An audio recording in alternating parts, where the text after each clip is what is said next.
दोस्तों नमस्कार, मेरा नाम डॉक्टर कुलदीप है और ये जो हमने पिछला केस अपलोड किया था उसी का नेक्स्ट पार्ट है।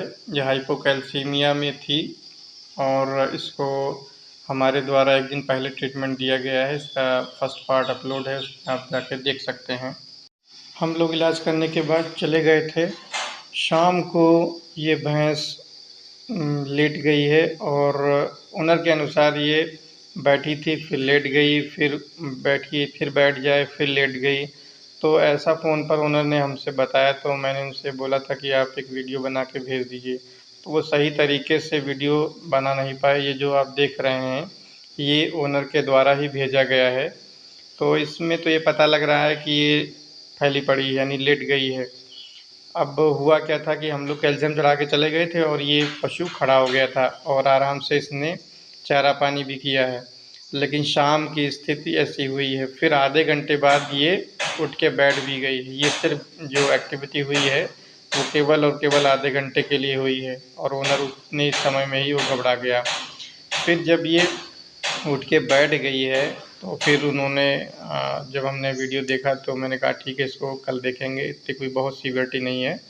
तो फिर मैं नेक्स्ट डे गया तो इसको फिर ऑब्ज़र्व करने के बाद ये खड़ी थी। तो यहाँ पे देखना आप, इसके वेजाइना की जो लिप्स हैं इनमें सूजन आ गई है और आगे जो नेक और ब्रिस्केट एरिया है वहाँ पे भी स्वेलिंग है।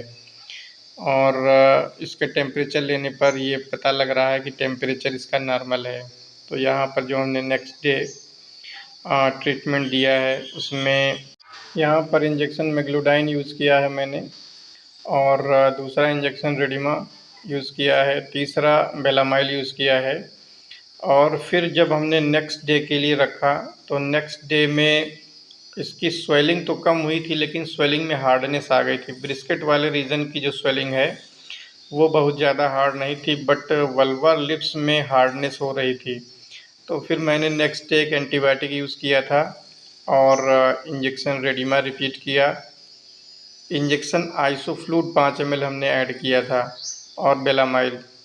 इतना करने के बाद ये भैंस लगभग नॉर्मल हो गई और इसकी जो स्वेलिंग थी वो बिल्कुल चली गई। स्वेलिंग जाने के बाद ये उस दिन इसने चारा पानी किया, फिर अगले 2 दिन तक ये ठीक रही है। फिर 2 दिन के बाद स्वेलिंग तो उतने से चली गई थी इंजेक्शन से, लेकिन 2 दिन बाद इसने चारा फिर धीरे धीरे करके कम कर दिया और ओनर ने फिर हमको फ़ोन पे बताया कि हमारा पशु जो है वो चारा धीरे धीरे कम कर रहा है। फिर मैंने इनको एक आयरोलिप्सी सिरप रिकमेंड किया था, तो इनको हमने 100 ml डेली पिलाने के लिए हमने बोला है और ये 100 ml लगभग दिन में एक बार पिला रहे थे। और फिर ये मैंने कहा था 3 से 5 दिन आप पिलाइए और 3 से 5 दिन में बिल्कुल ठीक हो गई थी। ये हम इंजेक्शन लगा रहे थे लास्ट के दिन। बहुत सारे लोग मेरे हाइपोमैग्नीसीमिया या हाइपोकैल्सीमिया वाले वीडियो पे कमेंट कर ये कह रहे थे कि हाइपरथर्मिया में कैल्शियम नहीं चढ़ाया जा सकता है।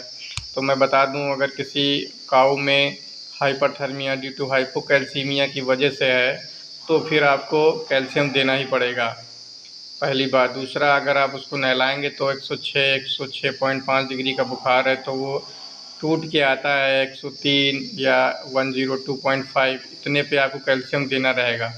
अब चूँकि आईवी दे रहे हैं तो थोड़ा हार्ट बीट को मॉनिटर करते हुए देते हैं और बहुत आराम से उसको चला जाता है, कोई दिक्कत नहीं होती है। अब ये 4 दिन के बाद का वीडियो देखिए, बिल्कुल ये भैंस ठीक हो गई है, जुगाली कर रही है, चारा पानी भी अपनी बराबर खुराक के अनुसार ले रही है।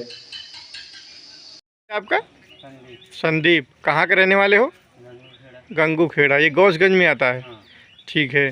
अभी ये भैंस में आपकी सूजन आई थी, ठीक हो गई दोनों जगह? हाँ, ठीक हो गई। चारा पानी था बराबर करने लगी? हाँ।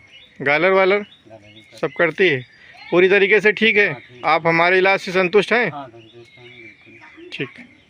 अब ज़रा एक बार देख लें इसका ज़रा।